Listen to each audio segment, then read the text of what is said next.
अस्सलामु अलैकुम वरहमतुल्लाह। आज मैं एक अहम बात बताने जा रहा हूँ जिसमें अक्सर लोग गलती करते हैं। वो क्या है? वो है शिफ़ा और शफ़ा, यानी शिफ़ा और शफ़ा में फ़र्क क्या है। तो आइए हम शुरू करते हैं कि शिफ़ा का मतलब क्या है और शफ़ा का मतलब क्या है।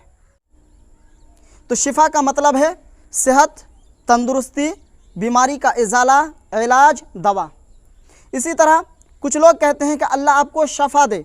तो शफ़ा का मतलब क्या है? तो शफ़ा का मतलब है मौत, किनारा।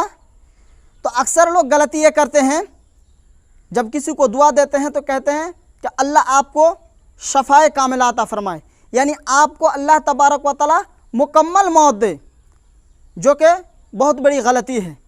और कुछ लोग कहते हैं कि अल्लाह आपको शिफ़ाए कामिला अता फ़रमाए, आपको सेहत और तंदुरुस्ती अता फ़रमाए। इसका मतलब ये हुआ। तो अक्सर लोग गलती करते हैं कि अल्लाह ताला आपको शफ़ाए कामिला दे, कुल्ली तौर पर आपको मौत दे।